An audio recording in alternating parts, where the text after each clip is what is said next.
Wood shavings curled to the floor like fallen petals, as Michael Stone worked the maple with practiced precision. His hands, rough and scarred, moved with the cold efficiency of someone who'd long since stopped carving for joy. Outside his workshop, a sleek black BMW cut through the morning mist of Millbrook like a shark through still water. The man who stepped out didn't belong here. He was too polished, too desperate. Clutching a manila envelope to his chest, the stranger's $1,000 suit couldn't hide the tremor in his hands. Michael looked up, his steel-gray eyes narrowing as they met the man's pale, drawn face through the fogged glass. His knife paused mid-stroke. A sudden twist in his gut. Recognition. Or was it dread? The man stepped forward, his leather soles scraping across the weather-worn porch. His voice broke the silence like glass. "My daughter. She hasn't moved in 6 months." He sounded broken, exhausted, the kind of tired that no sleep could fix. "They've given up. The doctors, the specialists. I've spent everything, money, connections, favors, trying to save her. Please." Michael placed the blade down and opened the door. The look in the man's eyes, red-rimmed, hollowed out, wasn't unfamiliar. "Let me see what I can do," Michael said softly. 2 years he'd been in hiding. 2 years pretending that wood and sawdust could drown out the screams of the past.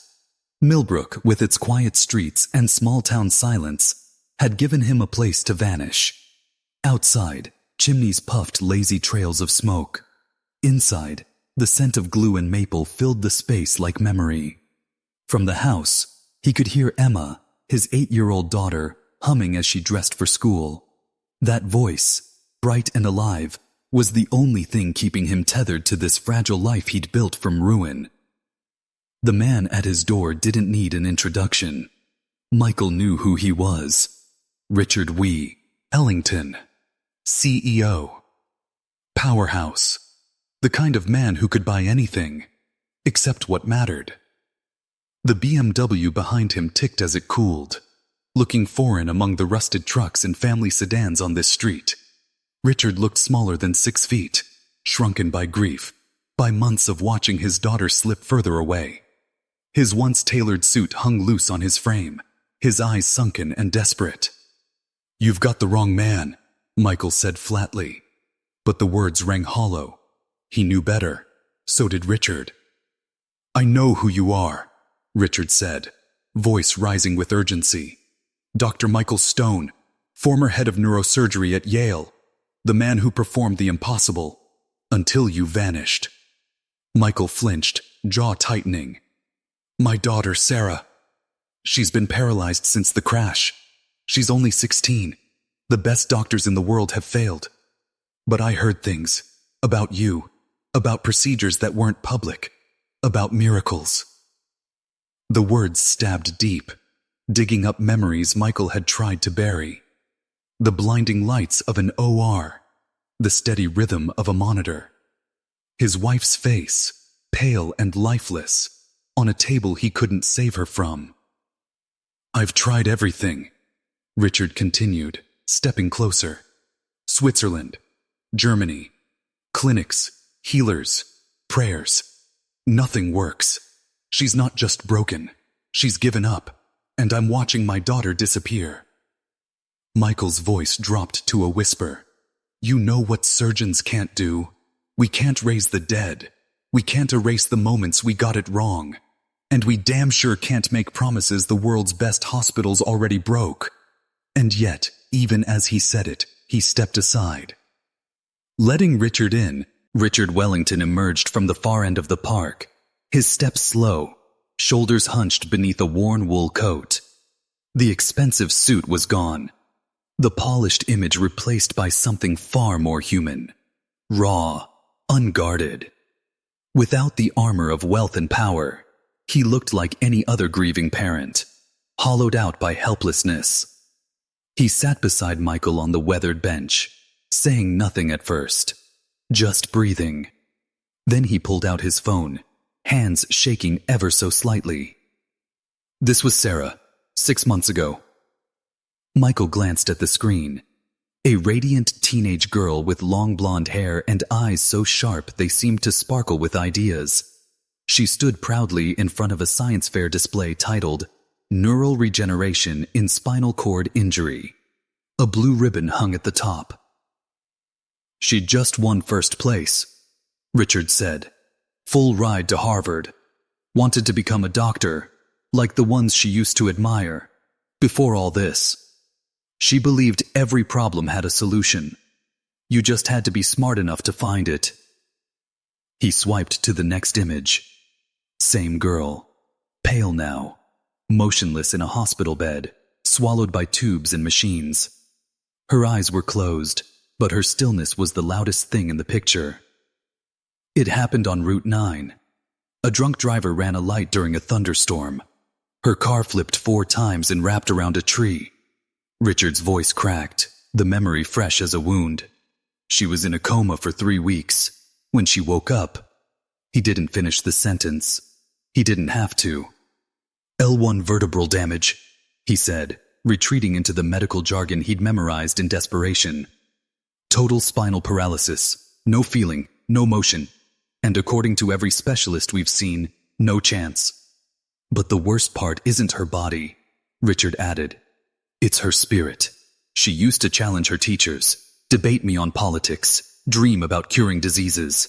Now, she won't talk, won't eat unless I force her.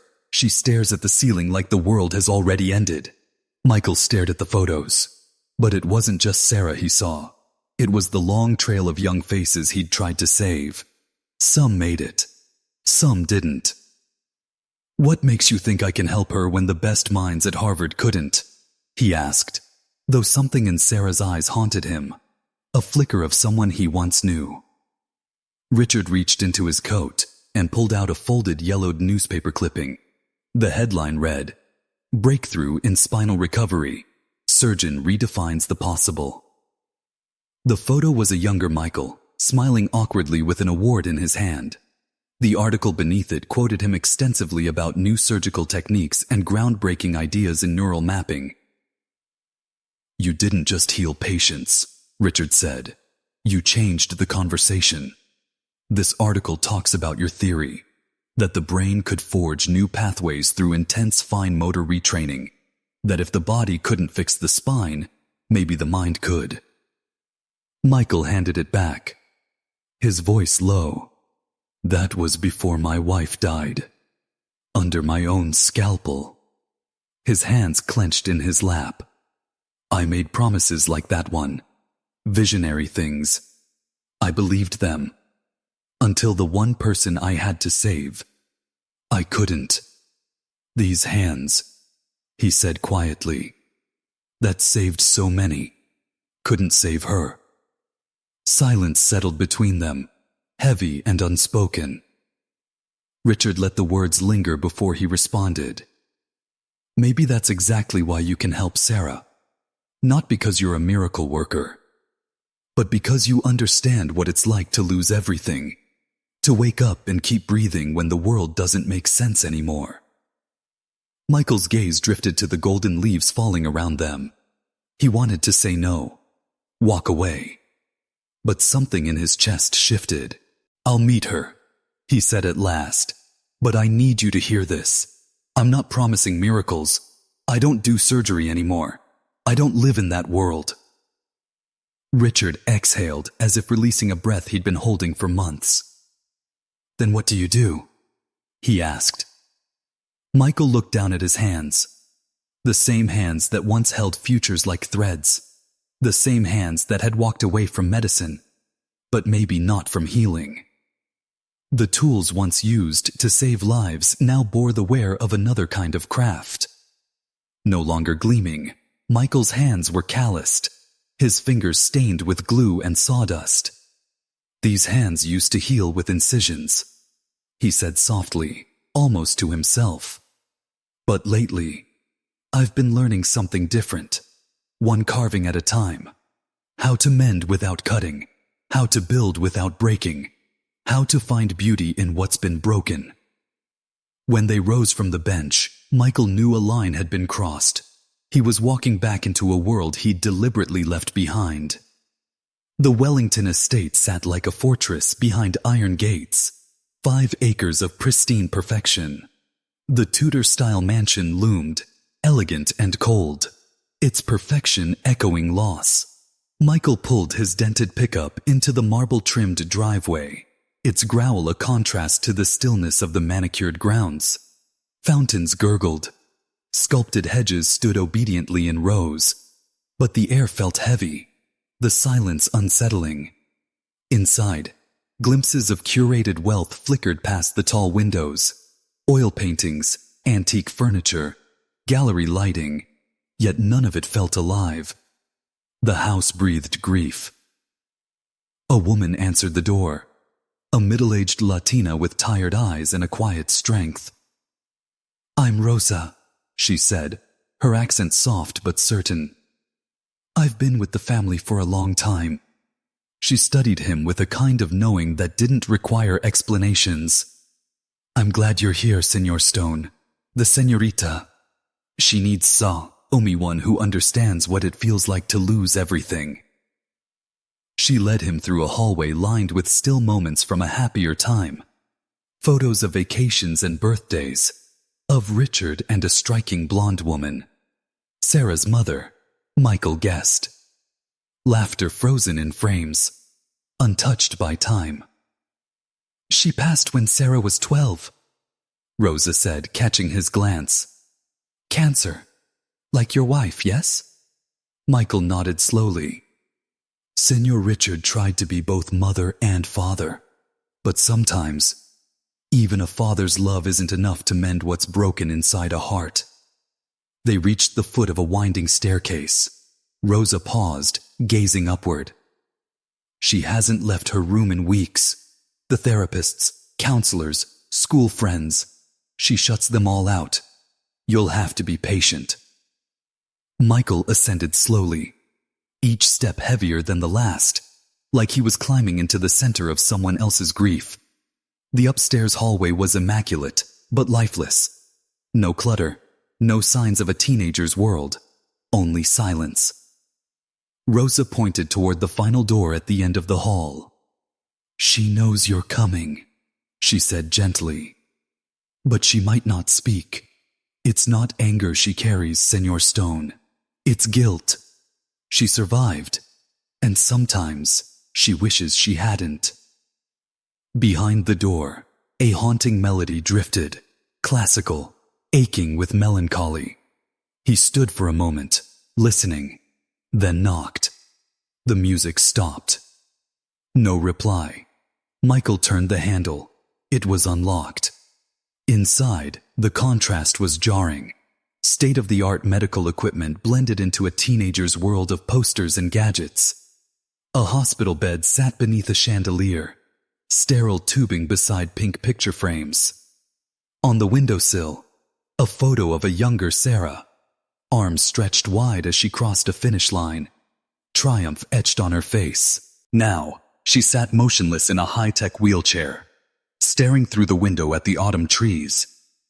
Her face was calm, almost doll-like, but her knuckles were white against the chair's arms, gripping tight like she was the one keeping herself together.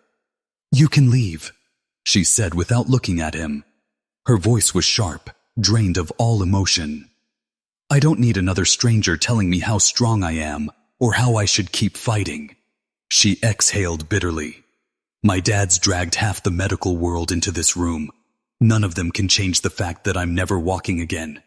So thanks, but no thanks." Michael didn't flinch. He just stood there quietly, taking her in, the fire buried under her grief, the intelligence sharpening her pain into a weapon she wielded against hope. He recognized the signs. He'd lived them. "No," he said simply, stepping in and closing the door behind him. "I'm not here to save you. I'm not here to inspire you, or lie to you about some miracle cure. And you're right. Sometimes terrible things happen, and there's no lesson to be found. No grand purpose." He paused, letting the silence settle.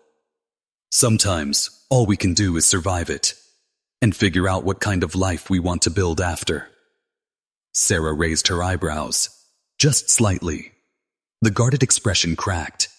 "That's not what I expected you to say," she admitted. Michael offered a faint smile.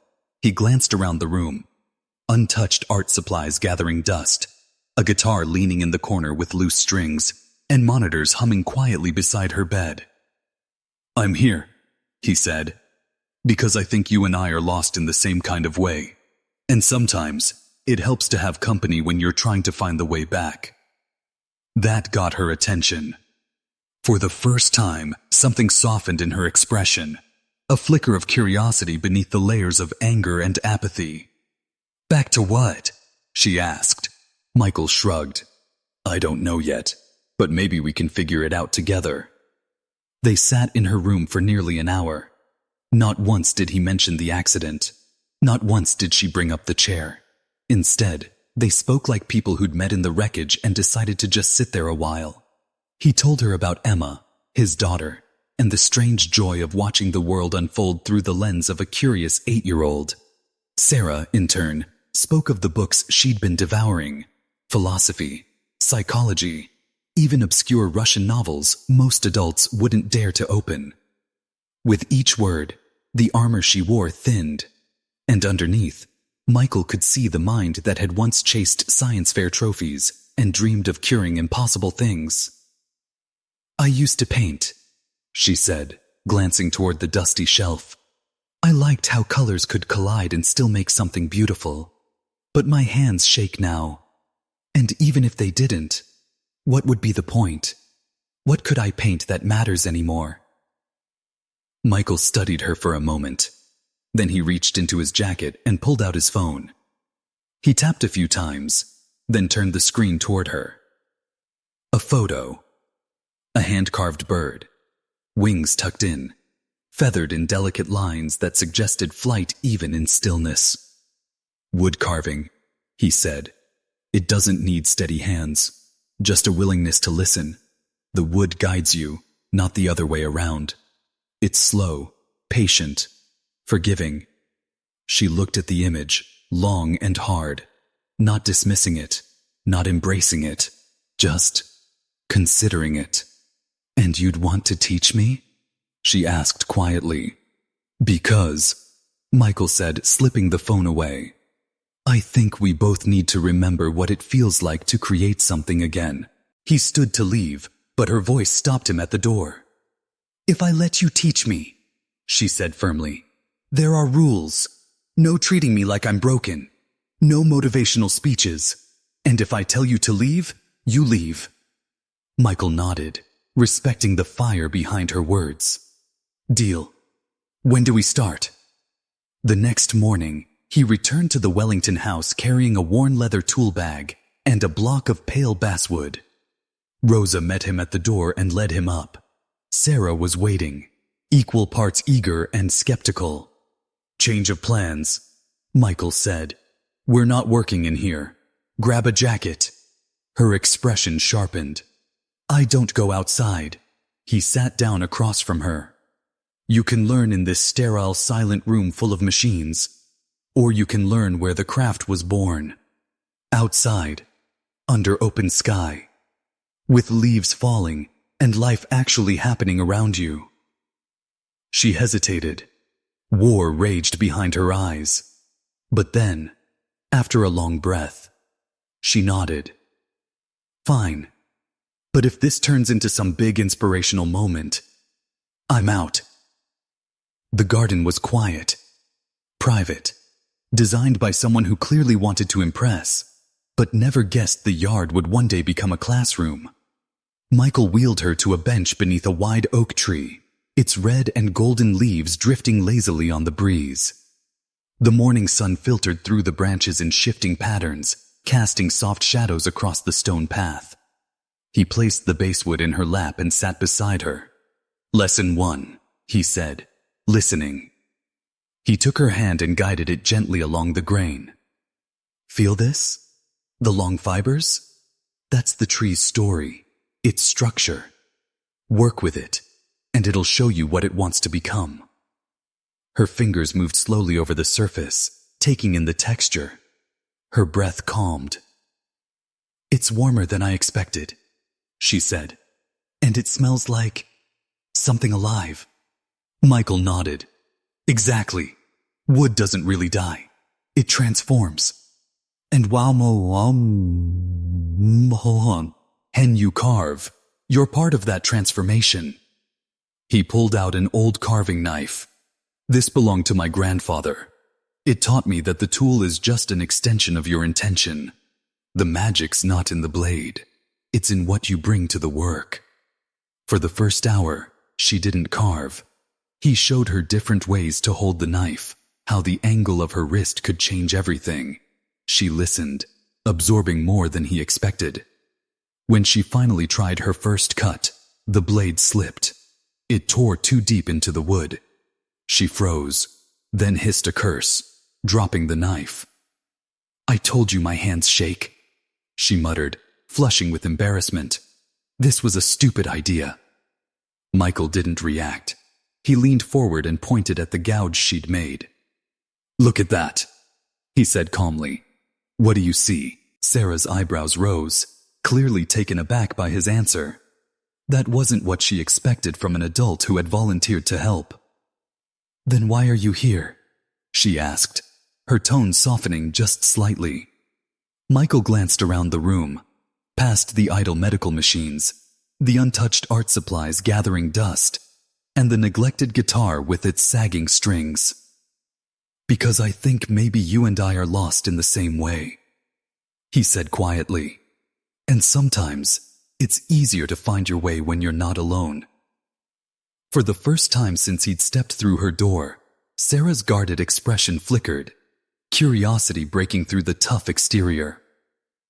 "Lost from what?" she asked. "I don't know yet," Michael admitted, "but I'd like to find out." Over the next hour, their conversation avoided the obvious. They didn't mention the accident or the paralysis. Instead, Michael shared stories about his daughter, Emma, and the quiet joy of seeing the world through her 8-year-old eyes. Sarah talked about the books she'd buried herself in, dense stories full of philosophical ideas most adults wouldn't dare touch. As they talked, something shifted. The barrier she'd built began to crack, exposing glimpses of the thoughtful, vibrant girl she had been before everything changed. "I used to paint," she said, nodding at the dusty shelf. "I liked how color could mix into something completely new. But now my hands shake too much from the meds. Besides, what could I even make that would matter?" Michael leaned forward.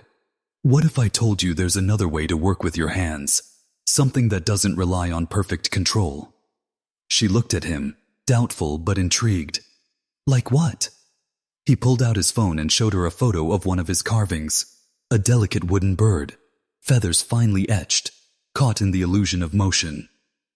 "Wood carving. It doesn't demand precision as much as it demands patience. You feel your way through it. The wood kind of guides you." Sarah stared at the photo, her mind working. "Why would you want to teach me?" "Because," Michael said, pocketing his phone, "I think we both need to remember what it feels like to make something beautiful again." As he turned to leave, her voice stopped him. "If I let you teach me, there are rules. No inspirational speeches. No treating me like I'm broken. And if I tell you to leave, you go." Michael nodded with respect. "Deal. When do we start?" The next morning, Michael arrived with his leather tool bag and a piece of basswood under his arm. Rosa led him upstairs to where Sarah was waiting, a mix of curiosity and skepticism on her face. "Change of plans," Michael announced. "We're not working up here. Grab a jacket. We're going outside." Sarah froze. "I don't go outside," she said quickly, the walls starting to rise again. "Too many people, too much attention." Michael sat across from her. "I can teach you in this room, sure. But carving was never meant to be done in a hospital. It was meant to be done under trees, with fresh air, and the world moving around you." After a long pause, she sighed. "Fine. But if this becomes some cheesy breakthrough moment, I'm out. The Wellington garden was a masterpiece. Winding stone paths, vibrant flower beds, and tall trees offering quiet privacy. Michael picked a spot by a pond, beneath a towering oak draped in autumn leaves. He rolled her chair beside the bench, adjusting it carefully. Lesson 1, he said, placing the basswood in her hands, is about listening. Every piece of wood has its own story, where it grew, what it endured. You have to feel it before you shape it. He guided her fingers along the grain. Feel that? That's the natural path of the wood. Work with it, and it'll reward you. Sarah's fingers brushed the surface, her focus deepening. It's warmer than I thought, and it smells alive. Michael smiled. Wood doesn't die, it transforms, and every cut helps it become something new. He handed her a carving knife. This was my grandfather's. He taught me that the magic isn't in the blade, it's in the connection between you and what you're creating. For the first hour, Sarah didn't carve. She learned how to hold the knife, how to feel the balance, how grip affects control.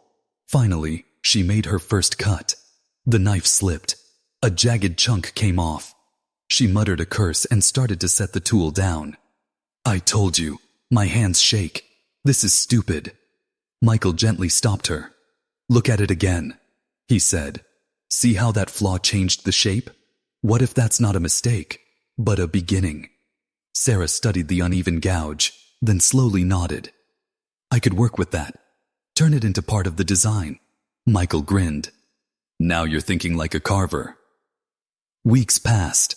Mornings were spent under that tree, shaping wood and slowly reshaping Sarah's world.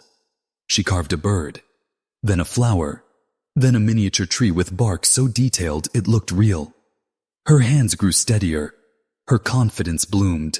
She began reading more, reconnecting with old friends through video calls. For the first time in a long while, Sarah was coming back to life. But in the third week, something shifted. While working on a complicated carving, Sarah's knife slipped. Michael caught her hand with swift precision, checking her pulse, inspecting her fingers, asking rapid-fire questions about tingling and pain. It was muscle memory of a doctor, not a craftsman. You did that like a doctor, she said, watching him carefully. Actually, you've been acting like one this whole time. Michael froze. I told you I studied medicine, he said, cautiously. Sarah narrowed her eyes. Studying is one thing, but you've done this before. The way you move, the way you monitor me. It's surgical. She wheeled closer. What kind of doctor were you? And why are you hiding it? Michael looked down at the carving in his hands, a horse, half-formed, and sighed. I was a neurosurgeon, he said, specialized in spinal trauma and brain injuries. I created experimental techniques, gave lectures, published research. Sarah's face twisted through shock, then anger, then something colder. So this was all a lie? You've been studying me? Planning a paper on how whittling cures paralysis in teenagers? Michael could see the door closing in her expression, could feel the wall rising higher than before. No, he said. This is real. The carving, the time we've spent together. I'm not writing anything. I'm not observing you like a subject. He set his tools down. My wife died 3 years ago. On my operating table, I was the surgeon. I couldn't save her. I lost my faith in medicine after that. In myself. I came to Millbrook to disappear, to stop being a doctor and just be. Sarah studied him, silent. Your father found me through back channels, Michael added. He was desperate. But I didn't agree to help because of your case. I agreed because I saw the same look in your eyes I saw in my own for years. What look? Sarah asked. The look of someone who used to believe they could make a difference, and then lost that belief. Michael leaned forward. I'm not here to fix you. I'm here because you matter. Not because you might walk again, but because you're still becoming. And that's worth everything. Sarah was quiet, staring down at the carved horse.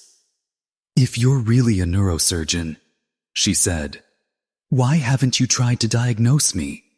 Offer a prognosis?" "Because I'm not your doctor," Michael replied gently. "I'm your friend, and friends don't see limitations. They see possibilities." For the first time since uncovering his secret, Sarah's stern expression softened. "So, the carving really isn't some covert therapy experiment?" she asked. "It's just carving." Michael nodded. "Just carving, but good for the soul." Before she could respond, an unfamiliar voice sliced through the calm garden air. Firm, articulate, clearly someone used to commanding attention. "Dr. Stone?" the voice called. "Dr. James Morrison, Johns Hopkins. We need to talk. It's urgent." Michael froze. The blood drained from his face. Morrison, a titan in neurology, and worse, someone who could expose everything Michael had carefully hidden. "Stay here," he told Sarah quietly. "Not a chance," she said, already maneuvering her wheelchair toward the house. "If it's about you and medicine, it's about me too." From across the yard, they caught sight of a tall, silver-haired man speaking briskly with Richard Wellington on the front steps. Morrison was just as Michael remembered, confident, unrelenting, and always 2 steps ahead. As Michael and Sarah approached, Morrison turned. His eyes flicked from Sarah's wheelchair to the carving tools beside them, taking in far more than he let on. "Well, if it isn't the reclusive genius himself," Morrison said, his smile thin and razor-edged. "You're looking surprisingly well for someone supposedly buried in a breakdown." Richard stood beside him, visibly uneasy. Dr. Morrison reached out through colleagues in the field. "He represents a network of hospitals interested in your prior work," Richard explained, hesitant. "But more urgently," Morrison interrupted, "we're interested in your current unpublished work." He handed over a tablet. Sarah's breath caught as she saw the screen. Brain scan images, hers. Vibrant colors lit up regions related to hand and finger movement. "This," Morrison said, tapping the screen, "is activity in your motor cortex during your last MRI. It's consistent with emerging neural rewiring.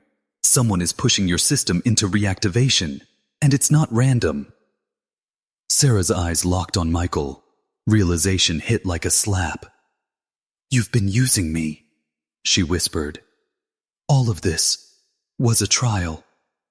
Michael stepped forward, his hand reaching for her. She recoiled sharply. "Sarah, wait," he began. "Don't," she snapped, eyes flashing. "Don't insult me with more lies. You're a neurosurgeon, a specialist in exactly what happened to me. And you just happened to show up in our lives with a bag of carving tools." Morrison didn't hide his satisfaction. "Miss Wellington, your father sought Dr. Stone out precisely because of his expertise. This wasn't coincidence. It was carefully calculated." Richard's voice cracked. "That's not true. I only wanted to help you." But Morrison pressed on.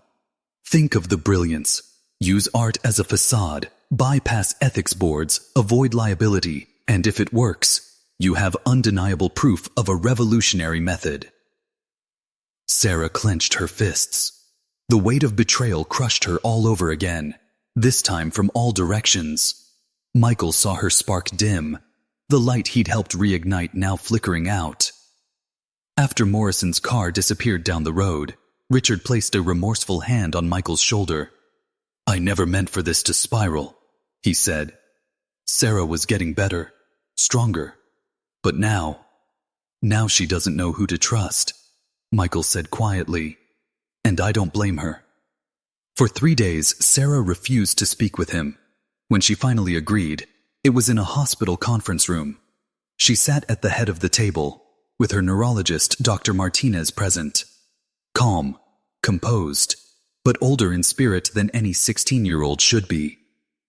"I want the truth," she said, voice steady. "No metaphors, no careful language. Tell me exactly what you've been doing to me, and what you thought the carving would do." Sarah's voice was calm but piercing. I want to understand everything. The scans, the research, the truth. But more than that, I need to know whether our friendship ever meant anything to you, or if I was just a convenient subject for your experiments. Dr. Martinez sat silently at the end of the table, sensing the gravity of the moment. Michael exhaled slowly. Then, with careful words, he laid everything bare. The theory of neural reconstruction, the experimental treatments, the breakthroughs that had shown promise, until Elena's death shattered everything. The brain is far more adaptable than we once believed, he said, slipping back into his clinical tone. Even when the spinal cord is damaged, the brain can reroute functions, build new connections, if given the right stimulation. My theory was that targeted fine motor activities could encourage this kind of rewiring. Sarah leaned in, absorbing every word. So the carving was part of that? She asked. It wasn't just therapy. You used the visual spatial demands, the coordination, the repetition, all of it, to push my brain to rewire itself. Michael nodded, his eyes conflicted. Yes, that was the hypothesis. But Sarah, your strength, your progress, none of that was artificial. The skill, the artistry, the focus, that was all you. The carving may have helped your hands move, but it didn't guide them. That came from you. She stared at the carved bird on the table, a recent creation, the lines precise and the form alive. So how do I know what's real? She asked quietly. Was it me? Or just the science? Michael's voice softened. The science may have cleared a path, but you walked it. Even Dr. Martinez, sitting silently through the exchange, gave a small, approving nod. 2 weeks later, everything changed again. It was a warm spring morning. Sarah was in the garden, absorbed in a complex carving of different wood, types, when she felt it, a strange tingling in her left leg. At first, she dismissed it. Phantom pain, maybe. It wasn't uncommon, but it didn't fade. It intensified. Rosa? She called, trying to sound calm. Can you get my dad? I think something's happening. Maybe call Dr. Martinez too. Within the hour, she was at Hartford Hospital undergoing a full set of scans and tests. What they discovered stunned the entire medical team. There was no healing of the original spinal cord damage, but there was something else. Something new. Evidence of fresh neural activity in areas that had previously been dormant. New pathways. New growth. Dr. Martinez called in specialists from around the state. They reviewed the scans again and again. I've never seen anything like this, he told Sarah and Richard as they sat together in the consultation room. These aren't old nerves healing. These are new connections forming. It defies what we thought was possible. The tingling wasn't phantom pain. It was Sarah's nervous system trying to reconnect, trying to move again. Michael got the call during a woodworking class at the community center. Richard's voice shook as he explained. She's not walking, not yet. But the doctors say the regeneration is real. It may be tied to the carving work, but they want to study it before saying anything definitive. Michael sat down, overwhelmed by a tidal wave of validation and dread. If the world learned what Sarah's brain was doing, there would be no peace, no privacy. She'd become the focus of every lab, every institution hungry to capitalize on her recovery. And that's exactly what happened. Universities, hospitals, research foundations. They came forward in droves, all of them eager to examine Sarah, to turn her into a case study, a miracle headline. But Sarah wasn't the same girl who had once quietly accepted every decision made on her behalf. At a family meeting held in a hospital conference room, she faced the assembled crowd of doctors and researchers. I'm open to real research, she said clearly. If it helps others, I'll do my part. But there will be conditions, full transparency, oversight by patient advocates, and the right to walk away at any point. She looked around the room, daring anyone to challenge her. I won't be used again, not by anyone. The conditions Sarah set were met with a mix of surprise and respect. Many of the doctors present had never encountered a teenager who spoke so confidently about research ethics and patient rights.